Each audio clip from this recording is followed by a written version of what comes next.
Hello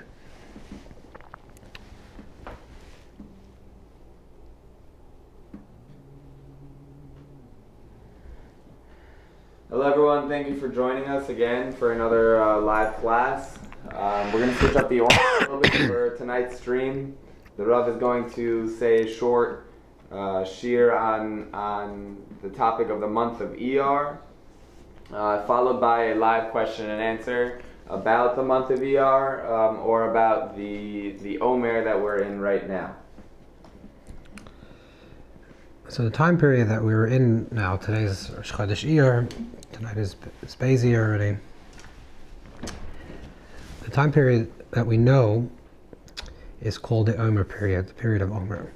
And in this time period, there are different customs exactly when this starts. If it starts immediately from after Pesach until Rosh Chodesh, or does it go from Rosh Chodesh till 3 days before Shavuos? There's different ways how we count this time. But there's an idea that during this time period, which is called the Omer period, people do not take haircuts, people do not get married, do not play music, live music. And it's seen generally as a time of mourning. This is the way most people assume that it has to do with a mourning. Why does it have to do with mourning? What's the connection with mourning? So the story is that the Gemara brings down in Yavamas, the Gemara brings down that there were students of Rabbi Akiva, 24,000 students of Rabbi Akiva, or 24,000 peers of students of Rabbi Akiva, or 12,000 peers, which is 24,000 students, but there's a large number of students of Rabbi Akiva that passed away from Pesach till Shavuos, during this time period. And it's suggested in the Gemara over there, which the Meir brings down, that it was only for 33 of those days. So because there was the death of the students of Rabbi Akiva, if you're familiar a little with Jewish history, Rabbi Akiva lived approximately 70, 80 years after the destruction of the second Beis Hamikdash, second temple. During the times of Rabbi Akiva, there was also something that was called the Bar Kochba revolt. And Rabbi Akiva actually believed originally that Bar Kochba was going to be the Mashiach, and he carried his banner, he carried his kelim, he carried his vessels. And then the Bar Kochba revolt was crushed. And at some point during this time period, the students of Rabbi Akiva passed away. And the Gemara says they passed away because le'nogu kavod zamazeh, because they didn't have respect for one another. This is what the Talmud, this is what the Gemara tells us. This is what our sages tell us. The Talmud itself does not tell us. The Gemara itself does not tell us that therefore we should mourn and not marry and not play music and not take haircuts. But we find already in the times of the Goyim that this time period was considered a severe time, where the first reference to these ideas of some type of mourning was connected with not taking haircuts, and then later with marriage, and then later with music, but it was seen as a very severe time. The simple reason for this has to do with the death of these 24,000 students of Rabbi Akiva. The obvious question is, this does not seem to be, unfortunately, this does not seem to be one of the greatest catastrophes in Jewish history. Unfortunately, Jewish history is, a lot of Jewish history is written in blood, and there were major events just as recently as 70 years ago in Europe, where many, many more Jews were slaughtered, Rahman al-Islam. And throughout history there was other events that happened. So why do we put an emphasis specifically on the death of the students of Rabbi Akiva? So some of the Rishonim already and later the Achronim talk about this concept, and they bring down that this time period, besides the death of the students of Rabbi Akiva was the greatest sage in his generation. Kula Rabbi Akiva is the beginning of Torah Shebal Peh. He's the embodiment of Torah Shebal Peh, of the oral tradition. But they bring down that a lot of things in history, a lot of calamities that occurred to Klal Yisrael, historically happened during this time period. Beginning with the Crusades, the First and Second Crusade, which we know was a terrible devastation for the Jewish communities that were living on the Rhine in Germany, in Spyro, and Germisa, Worms. And these small Jewish communities, they were completely decimated. The Crusades came in and ransacked these communities and killed men, women, and children in the most horrific form. And this also happened during this time period as well. It was the beginning of spring, and that's when the Crusades started, because that's the weather, it was better. And unfortunately, the Jews were in the path for many of them to get to Israel, and in their way, they laid tremendous waste to Jewish life. And this was a very traumatic experience, and this also happened during this time period. So compounded, the Crusades that happened with the students of Rabbi Akiva, it became a time of mourning.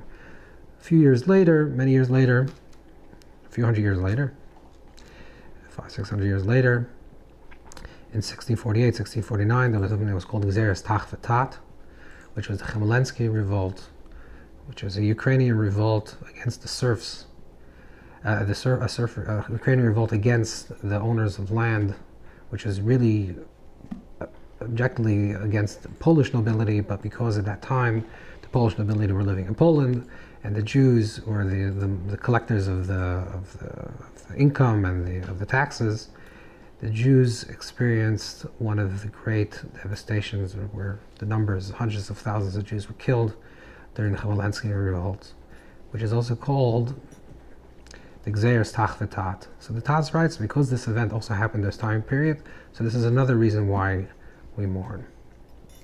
And the Aruch HaShulchan and later other poskim write that throughout history, this time period, and this has to do, unfortunately, with the changing of the weather, and if you're, I don't know how to describe this, but it could be kind of comical, but if you're a knight, or you're a warrior in medieval times, during the winter you have nothing really to do. And when the weather turns and it becomes a little bit more warmer, that's the time that everyone feels like they're urged to do battle. And unfortunately, the Jews were a lot of time on the receiving end of these terrible events. And because this time period, all these events happened, and Aruch HaShulchan brings down that a lot of events happened during this time period, therefore we commemorate this time of mourning. And therefore we mourn during this time period. So it seems to be that it's a type of mourning. Sometimes when you see a lot of reasons for a certain event, and you say that this is because the death of the students of Rabbi Akiva, or because it's an event that happened because of the Crusades, or because of Gzeres Tach V'Tat.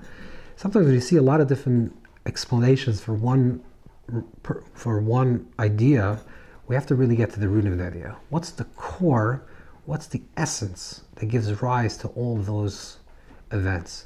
What is the metaphysical reason that gives rise to all these historical events? So if you look at the deeper teachings of the Torah, look in the teachings of the Zohar, and specifically in the teachings of the Ari, of the Arizal, and then how these teachings were revealed then in Chassidish Sfarim, you will see that the time period of Iyar, from after Pesach until Shavuos, this entire time period is something that's called katnus. Katnus is called constriction, small. The word katan, which means a child, also comes from the word kat, katua, something that's broken, so separated. That this entire time period from Pesach until Shavuos is a cosmic time period of separation, of smallness, of constriction. What does this mean? It means as follows. What happens in the pattern of the year, we have to understand that the cycle of the year, there's two cycles. There's the cyclical cycle of the year, which means that every year we go through certain events, things that happen on a seasonal level. It's a rainy season, it's a drier season, it's a colder season, and the seasons constantly, in a cyclical nature, repeat itself every single year. And the same thing also on a spiritual level. there are certain events that happen throughout the year, which is also couched and connected within the context of the season, that occur every single year. Every single year, Rosh Hashanah comes, and every single year after Rosh Hashanah, Yom Kippur, and after Yom Kippur comes Sukkot, and after Sukkot comes Cheshvan, and after Cheshvan comes Kislev, and Kislev comes, and then we have Hanukkah. And every single year it's the same pattern. That's the cyclical nature of the cycle of the calendar, which is the cyclical nature is more related to the idea of the sun, the predictability, the movement of the cyclical nature. The cyclical nature of the calendar does not allow for the possibility of any movement. There's no real growth in a cyclical world. In a cyclical world, what was will be. Whatever was will be. And ein kol chodesh tachas hashemesh, there's nothing new under the sun. Because the sun represents a certain level of predictability. Sun rises, sun sets every single day, the exact same order. So we know exactly it's a rainy season, it's a dry season, and the same thing also the cyclical nature of those things. This is one understanding of time. The other understanding of the calendar is that, which is a chodesh zalachem rosh chodashim, which means that we count essentially time through the months, which is the lunar calendar. Our calendar is actually a combination, a unity between the lunar and solar calendar, but the lunar calendar is hischachas, chodesh. Chodesh comes from the word new, chidush, something that's new. And the idea of a chodesh, a month, is that it follows a pattern where it's dark and all of a sudden it becomes fully light, like the nature of the moon, and it waxes and it wanes. This idea of the moon calendar represents more the linear perspective of time. The linear perspective of time gives us an understanding that the cycle and the progression of years is not that every single year we're just going through the same motions. Every single year is spring, every single year is winter, every single year is autumn, every single year is fall, and we're following a certain order. Every single year we have Rosh Hashanah, every single year we have Pesach, every single year we have Shavuos, and then it's continuous cycles. The linear calendar means that things are actually progressing forward. We start from point A, then we move to point B, to point C, and then we're moving, constantly growing and furthering.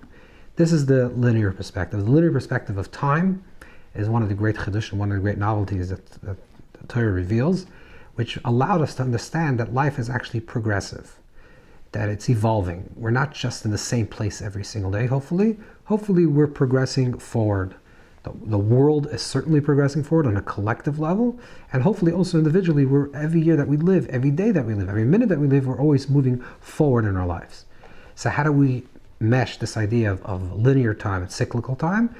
So we have to understand that the way we understand time is that it's more like spiral based, which means that every year we're tapping these same points that we tapped a year prior. Every year we have Rosh Hashanah, every year we have Sukkot, every year we have Pesach, but we're moving higher and higher on this spiral of time. This is the way we're moving. So every single year, what happens, in a nutshell, what happens during this time period is Pesach comes along. Pesach is Nisan. Pesach occurs in the month of Nisan. Hashem tells us that we have to, according to Ramban, we have to remember the month that we left Mitzrayim. What does it mean that we have to remember the month? Because the month that we left Mitzrayim represents the beginning of a new hischachos. And this is the way we all, on a visceral, physical level, feel the same way. After a harsh winter, especially if you live in a harsher climate, and it's cold and it's wet, and all of a sudden the days become longer and the sun is shining and the weather becomes better and the trees are budding, all of a sudden you feel that there's hischachos in the world, there's a renewal in the world, there's new hope, there's new opportunity, there's new possibility, you're not stuck in home anymore, there's new growth. Nisan, the month of Nisan, on a spiritual level, gives rise to the Yom Tov of Nisan. The Yom Tov of Nisan is Pesach. What does Pesach mean? Pesach is Asher Pasach Hashem. Pesach means that Hashem skipped over. Skipping means progression usually is walking. Walking is the understanding of progression. You're walking slowly, you're moving with your feet. Skipping means that you're skipping over something. It means you're leapfrogging, you're moving to a higher place, which inwardly and spiritually and cosmically, this means that on Pesach night, during the month of Nisan, we are gifted the ability to become great, which the Arizal says is called godless, which godless means greatness, bigness. What the Arizal calls this is godless, the first bigness. The first bigness is like the gift of the possibility of who you could become. The gift of the possibility of who we can become, and the gift of the possibility of how the world can be.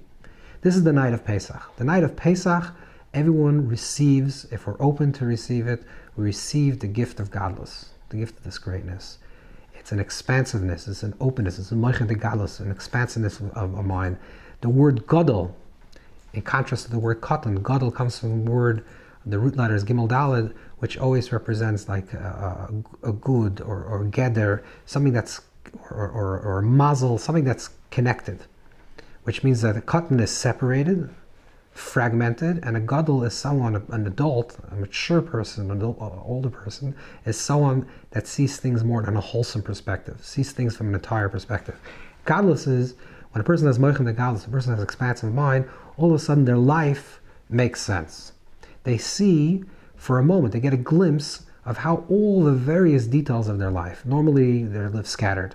They're a husband, or they're a wife, they're a parent, they're a child, they have a job, they have other responsibilities, they daven a little, they pray, and they learn, and all these things seem like scattered. And sometimes different forces within the person is pushing them to do different things, and they feel, should I do this or should I do that? What's the appropriate thing for me to do right now? And they feel, in a sense, separated. There's a lot of separation, there's a lot of scatteredness. That's katnas hamoichin. That's a person that's living in constricted state of mind, in small state of mind, in small consciousness. Godless hamoichin, which a person receives on Pesach night, is when things all of a sudden, your whole life just makes sense. All the details of your life, all the aspects that you're trying to achieve in this world, what you should be trying to achieve in this world, they all come together and they coalesce into a collective whole. This is what is the gift of godless. So there's a godless nafshi, there's a godless, mental godless, where a person feels in control, a person feels open and connected to Hashem, and connected to life, connected to the deeper self. A person feels free, cheres. This is what happens on Pesach night. A person has moichem de godless, openness of mind.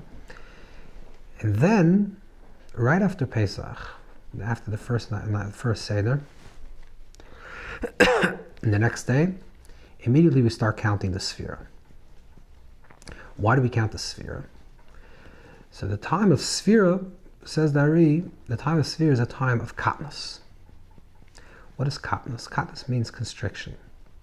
This is literally what we do in the idea of counting. What is counting? When a person counts, you count 1 plus 2 plus 3. What you're really doing is, you're saying, Sefirah comes also from the word a mispar, a number. A number is sfar, it's like an edge, it's a particular thing. There's number 1, number 2, and number 3. When a person's counting, what they're doing is they're creating a unity between 1, 2, and 3. Because 1 is a distinct unit, 2 is a distinct unit, and 3 is a distinct unit. But if you count 1, 2, plus 3, and today you say today is the third day of the Omer, so you're saying it cannot be 3 if it didn't have 2 and 1. So you're creating a collective, a wholeness from pratim, from details. That's the idea of counting. Counting is to take individuals and make them into a collective. That's the idea of Sefirot Omer. We'll talk a little bit in depth what this means, but this is the general idea.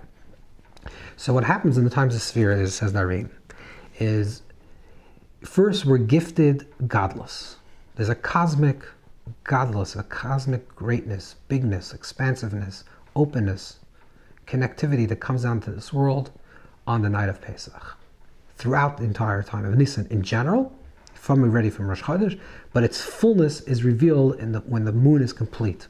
When there's a fullness of the revelation, is when the moon reaches its completion, Kamesei Rosh Musa, and that's when we receive that night. That's the night of Pesach. Then, says Dari, we go through a process of katnas, constriction, smallness, up until the time that we receive the Torah on Shavuos. Why do we go through this process? So, Mashal Lamad over Doima, to give an example of this. The Rizal doesn't say this, but this is the way it's understood. Let's say, for example, you're a parent, and you see that your child is in school, and they're not with the best of friends. They're having a bad influence on your child. And you come over to your child. Let's say your name is Chaim. You come over to Chaim and say, "Listen, Chaim, I see that you're fourth grade, and these are your friends. They're not having good influence on you. What I'm going to do is I'm going to take you out of school. I'm going to put you in a new school with good friends, because I think it's better for you." Okay. You take Chaim. You didn't ask him. You just told him. You took this boy, and you put him into a new school. The problem with this scenario is the Chaim really liked his friends, didn't understand what was wrong with having these friends, and it was just forced upon him. So immediately when this Chaim is in the new school, he sees that his friends, the new friends, are actually maybe smarter, better behaved, and better kids to hang out with. Yeah, he gets that. But his nefesh, which means his real connection, is to his old friends. So what will happen over a short period of time is the Chaim is not going to feel any more so good with these new set of friends, and he's going to want to go back to his old friends. And that's what's exactly going to happen. So after school, he's going to find his old friends. That's the friends he's going to have. So what does a parent have to do? The parent has to do two things. First of all, he has to explain to the child that the way you're living now and the friends that you have now are not good for you. Proof is, I can show you that if you have other friends, how much more you're going to get out of life, how much more you're going to learn, how much more you're going to feel alive, and how much more you're going to feel good about yourself, for everything that the child needs, and to show that to the child. And moreover, the main point is we have to create a scenario where the child actually desires it. The child says, yes, I don't like living in that situation. I would like to live in another situation. You can't just take someone out of a bad situation and even if they know it's bad, and put them in a better situation without creating the longing for the person to want that and to desire that other situation. They will revert back to their previous situation. And this unfortunately happens in a lot of different scenarios, God forbid, with abuse and other situations where people go back to situations that they know, even though they know it's not good for them, because they don't have the desire and the longing to have something new. So the time period between Pesach and Shavuos is a time period where on Pesach night we receive godless. Hashem says, I'm going to show you what it's possible for you to be. I'm going to give you such a wonderful, magical night. You're going to dress like the high priest, if not literally, but symbolically. You're going to put out the most beautiful dishes on the table, and everything is going to be in the most beautiful way. You're going to recline like a king and queen, and you're going to experience what it means to have true godless for one night. And then I'm going to take it away from you. And the reason why I'm going to take it away from you is because Hashem says, I want for you to achieve this godless from your own desire. I want you to want it. I want you to desire it. I'm going to show it to you and take it away. So to create for you the longing and the desire, it's unbelievable what I experienced. I know what was godless. I know what it means to live a much higher life. I did it. I know what that experience is. I had it for 5 minutes. And even though I'm living in a very constricted place, in a very small place, I want and I desire and I long to have that godless again. And this is really what's the time period between Pesach and Shavuos. The time period, the deeper reason of what all these events that happen with the death of Rabbi Akiva's students, and God forbid with the other tremendous calamities that happened to Klal Yisrael throughout history, whether the Crusades or Chmielewski, Mach Shemoy, all these events that happen, where the source of that is because on a deeper metaphysical level there's a time of katnus. Hashem appeared to us on Pesach night, gave us godless, and then disappeared.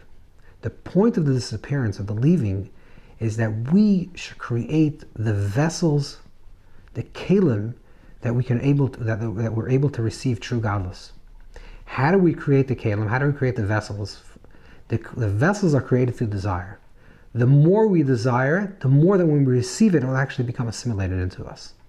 When we yearn for it, this is what we count the Sefirot. The Ram brings Shem Medrash, the idea of counting the Sefirot Omer is it was a countdown. It's a countdown. We're counting day 1, day 2, day 3. Klal Yisrael says we received godless, we lost it, And we know that we're going to receive it again. When? Very soon, in 49 days, on the 50th day, the day of freedom, we're going to receive again, we're going to receive Matan Torah. It's going to be Cheres Ben Yitzhahara, Cheres Ben Malach HaMavos. We're going to achieve complete freedom. But now we want it.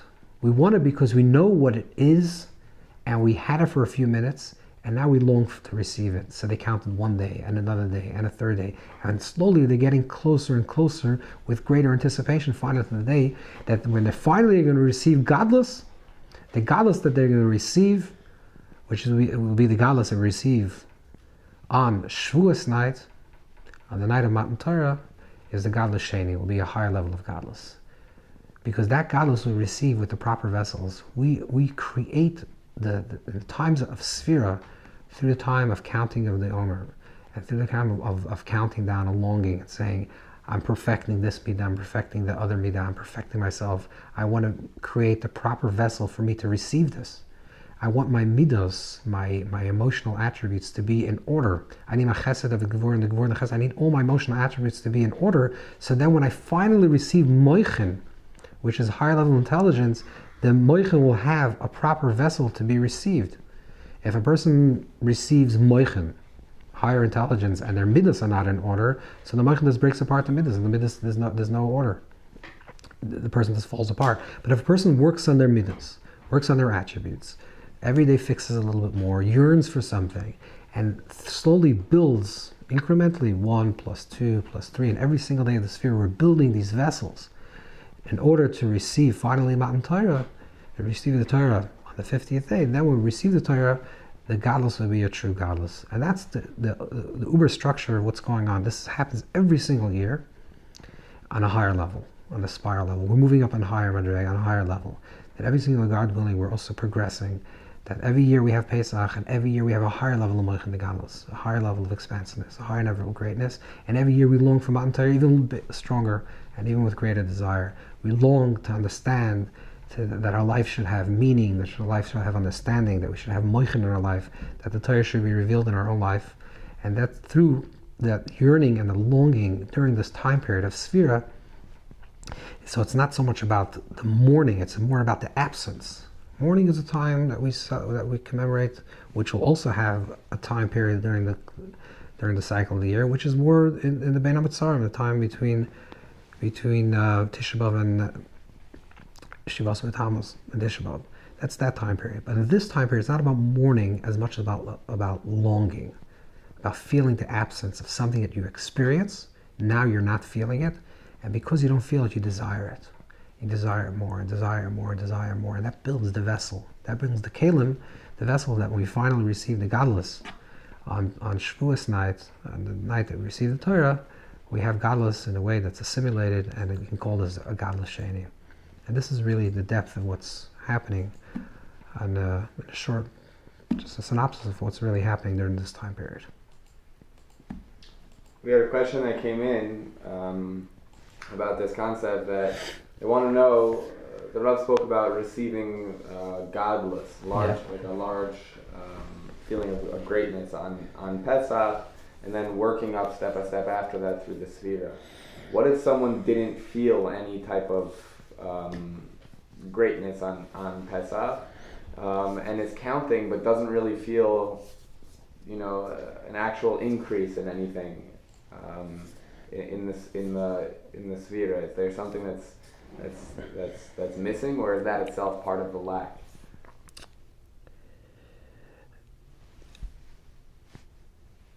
If a person sat, I think this is the klippa.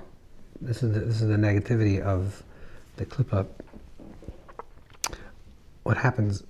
It says in Swarm that why after Pesach morning, right after the Seder, people have generally a feeling low energy, down. People feel after the Seder night a little bit low, a little bit down. Now some people argue because you ate a lot of matzah and mara, so maybe it's the system, it's heavy. But there's something on a more subtle level, because there's a certain anticipation that you're going to make a Seder, it's going to be a beautiful Seder, and even just on a physical level, you're going to be with family and you're going to be with friends, and it's going to be something beautiful. And then when it's over, there's a certain feeling of lack, of something that's missed something or it wasn't done correctly. So I'd say that every person has some measure of godless that they experienced. And if it wasn't this year's Seder, so maybe it was a few years ago, or maybe it wasn't only on Pesach. It's not godless is not only reserved for Pesach night. But on Pesach night, everyone is gifted that godless. It's gifted.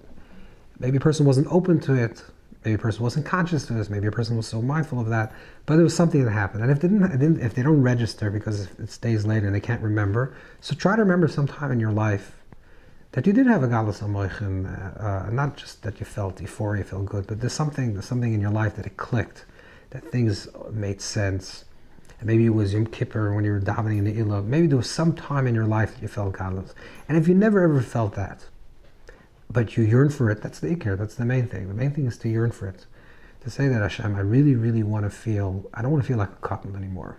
I don't want to feel like in a place of constriction, in a place of smallness, where everything is cut, everything is separated, everything is disjointed and scattered. I want to feel a certain sense in my life that all my life has meaning. All the details of my life are connected. That everything that I'm doing, it's not that when I daven, when I pray, or when I learn, I feel connected to you. But when I work, or I'm taking out the garbage, I don't feel connected to you. I want to feel in every single thing in my life, I want to feel that connection. There's no separation. Everything should be felt in that connection. That's what I long for. I yearn for that. So a person has to just work on themselves to feel like every human being wants that. I don't think any person, no person wants to live in a place of scatterbrain. No person wants to feel disjointed. Every person yearns for connectivity. Sometimes people think that connectivity means to connect with another pair of shoes or buy a nicer car, but everyone yearns for something. There's a certain lack. There's a certain we existentially have this sense of chisaron, of chesed. We're a nivra. We're a creation, and by definition, a creation is not boira, is not the creator. And when we connect to ourselves as a nivra, as creation, we feel the lack of the boira and the lack of the creator. So we all have that lack. We have to work on articulating that desire to feel boira, to feel the creator in our life, to feel in a place of shleimus, of wholeness, not in a place of chesed. And we have to try to, even at any point in time, so tonight when you count Sefirot, take a minute, pause before you count the Sefirot and say, what do I really want from this Sefirot? What I'm trying to do is, I'm saying tonight is, let's say, I don't want to say tonight, but let's say it's that's probably you can still say it, but let's say the night is, let's say, the 12th day. So what I'm doing is I'm saying that there was 12 separate days, and tonight, 11 separate days up until this point. Now I'm connecting all those 11, all the contents of the 11 separate days. I'm creating one unity in 12. I want to do that in my own life. I want to see that in my own life. I want to feel that in my own consciousness. I want to have a sense that all the contents, all the small things, all the details, the 1, the 2, the 3, the 4, the 5, all to coalesce into something that's bigger. This is what I yearn for, and this is what you daven. So you say, Hashem, you commanded us that we should count the sphere, that we should collect these things, that we should yearn for that, and this is what I want to achieve in my life. So at any moment, at any time, a person can always catch himself and continue. There's a question that it seems a little bit like a contradiction, that on the one hand, Sefirot would be so tied into yearning, where on the other hand, it's like the classic action that's required, because if you don't do the action, then you're out. So there's so much of an action that's associated with it, yet so much of it is seemingly yearning. How are they? You mean the action that you have to actually count the Sefirot? Yeah, because a person says, I'm yearning for godless, but if in the period of 24 hours, throughout, they don't have to count Sefirot. If you miss counting Sefirot by night, you can still count them by day. But in the period of entire 24 hours, you're saying I'm in a state of longing to receive the Torah, Matan Torah, and you don't count Sefirot. It's a contradiction between. It shows that actually your longing is not correct. Let's say a person says, let's say a trivial example. Let's say a person says, I really desire to make money. I long to have money. And for 24 hours, you're sitting and binge watching nonsense. But I really desire to have money. It's not true. You don't really have a desire to have money. Because if you really had a desire to have money, you wouldn't be sitting on your couch. You would actually try to do something. So to say that I really have a desire and not count Sefirot, it's like a shtickle contradiction. It can't. If a person really has a desire, you're not going to forget Sefirah. If you really have the desire, it's not possible for you to forget to count the Sefirah. If you don't have the desire, then it's possible you'll forget to count the Sefirah. But if you really have the desire, if you're really conscious of what this time period is and what you're trying to create and what you're yearning for, then it's going to be manifest in your speech. Here's a question. There's a halacha or a thought that there's something specific for women when it comes to Sefirah, that it says that they wouldn't do certain types of malacha at Sefirah from the time in which it got dark. They wouldn't do Shabbos malacha. They wouldn't do things which are prohibited on Shabbos. What is this unique connection between Sefirah and women? Not so much about the Sefirah and women, but in the Zohar, it says that women should not count Sefirah.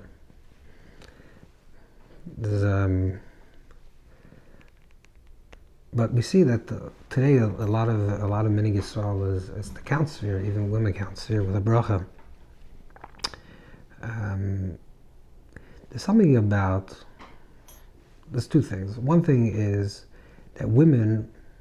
It's hard. I won't say women, but in general, women are more connected to the rhythm of time, just because of the way Hashem created a woman. Is that there's certain natural rhythms to a woman women are more aware of time, the progress of time, than men.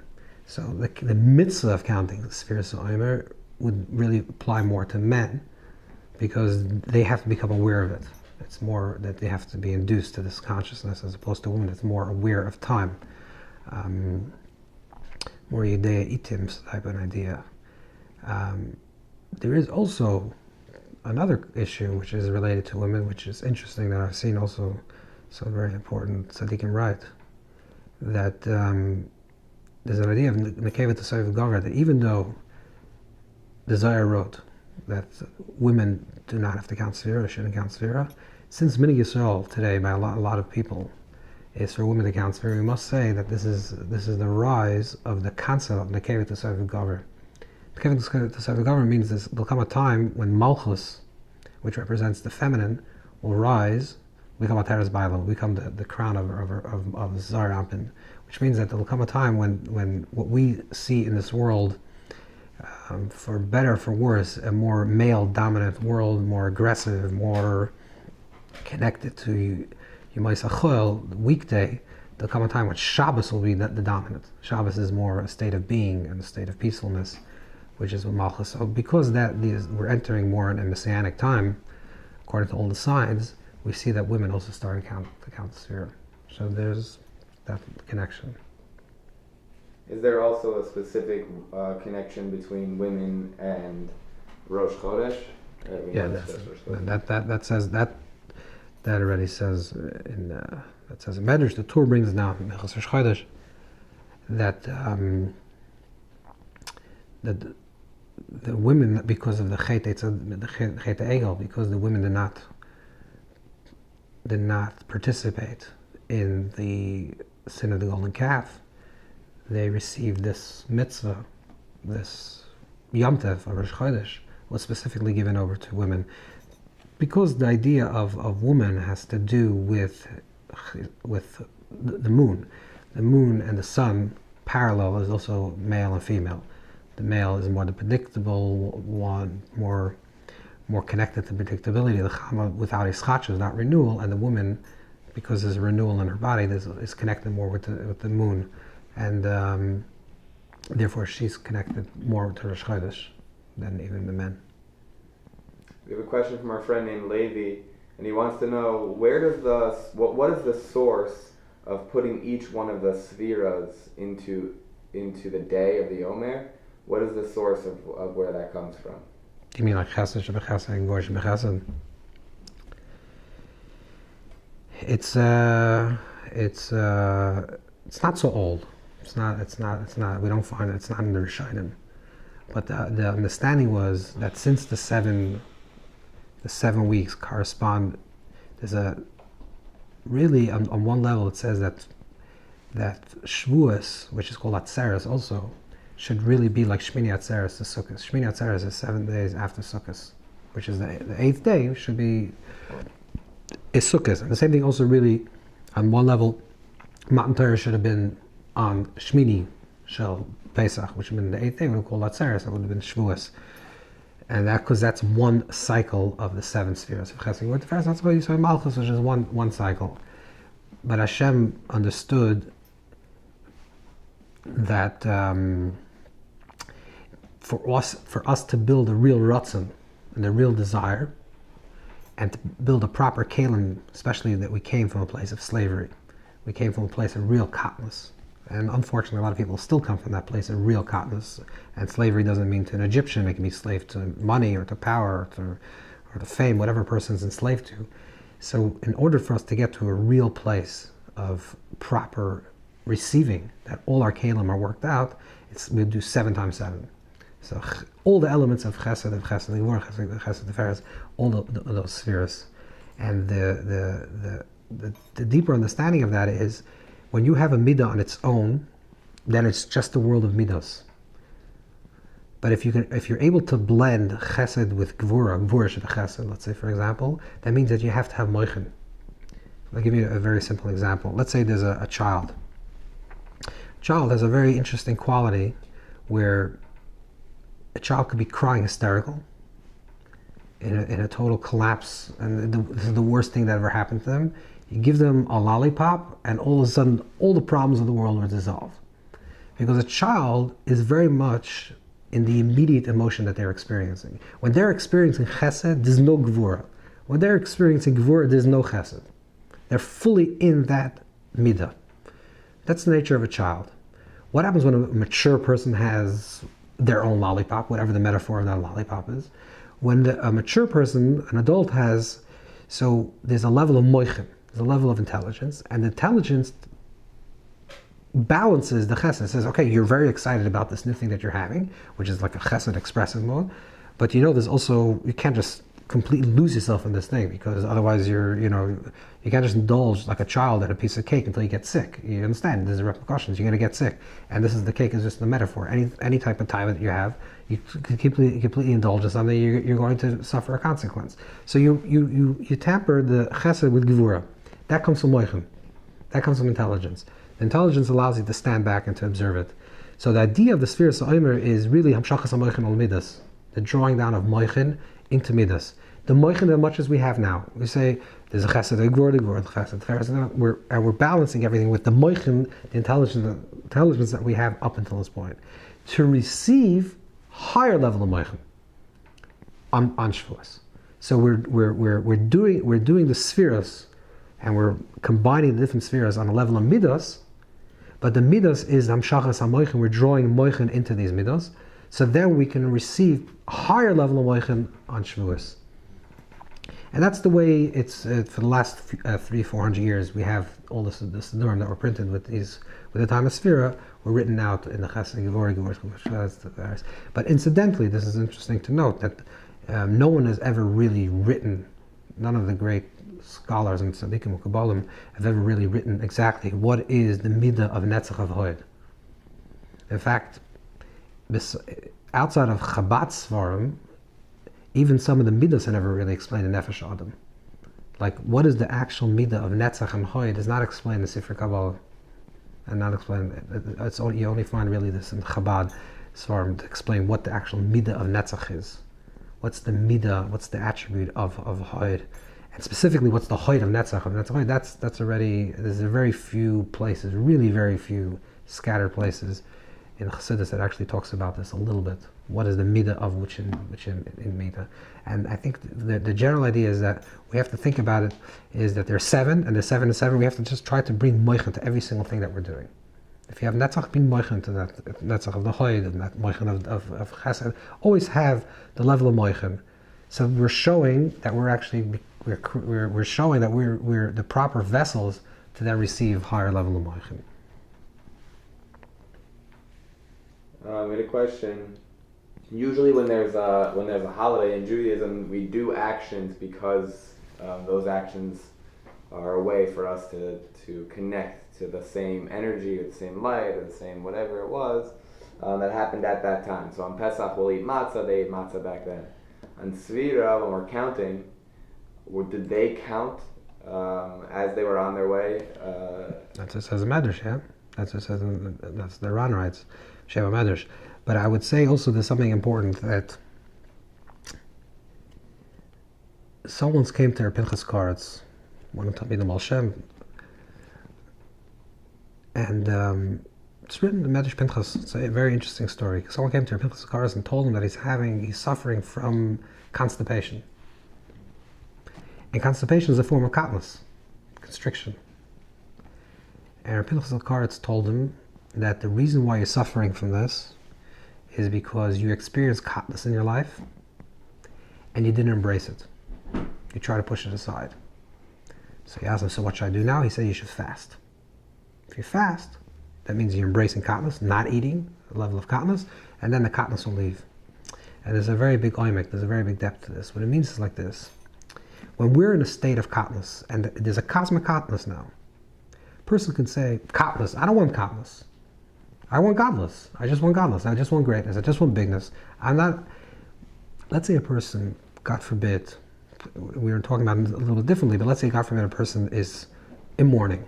So God forbid a person lost a parent. And a person says, I don't want to be in a state of mourning. I want to be in a state of joy. I want to be in a state of connectivity. I don't want to feel otzev or ozev. I don't want to feel alone and dejected. I want to feel a state of simcha. I'm just going to push this aside and pretend that it doesn't exist. If you do that, if you don't embrace katnas when katnas is around, when you should be embracing katnas, then the katnas will come back in even in a stronger form. And it'll have a visceral, physiological effect on your body. Your body will actually shut down. Something's going to happen in the body. You're going to carry that trauma. And like this person that came to the Pinchas of Karetz, the person was constipated. Which means that during a time of katnas, we have to know how to do katnas well. If this is a time of katnas, you should say, okay, we're going to, get married and cut our hair and play music because we don't want katnas. When there's a cosmic katnas, we have to embrace the katnas. There's the cycles. There's a full cycle of the year. We have to tap into every single period of time in the year where the Torah reveals to us what's this time period. This is a time of mourning. This is a time of joy. This is a time of embracing. There's a time of every single human emotion that's possible in the entire gamut of who we are that's expressed throughout the entire calendar. We have to know how to do those times well. In the time of katnas, we have to embrace katnas. And in the time of katnas, we have to feel, what is katnas? Katnas is to think about the chesed, to think about the lack, to think about what we long for, what we yearn for, how do we feel constrained. We have to really embrace that. And when we embrace katnas, then we'll truly experience godless when godless comes. Is there a concept by Sefirot Omer that in addition to the counting, is there any other actual avoda that a person needs to do? We know that yearning is a lot of the avoda, but besides for the actual action of counting, is there any other actions that are associated with? There's the non-action. When a person has a desire to play music and to groom themselves or to dance at a wedding, these are all things that this makes a person feel good. This is godless. No, don't do it. This is the avodah. The avodah is not to do it and to feel it. To feel, not to say, let's say music. Oh, I don't like music, so I'm not playing. No, that's not credit. You have to say, I would really like to do these things.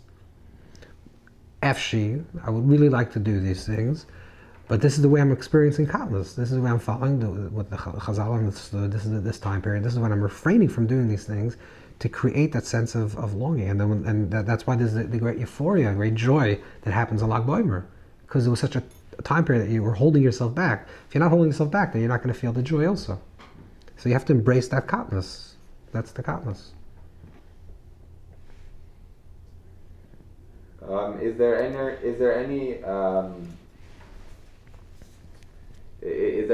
I know there's specific things, not listening to music, not grooming yourself, but is a person allowed to just pick whatever he wants also in addition to that and say, I want to limit myself in these areas as well, or is that a dangerous thing because the person might...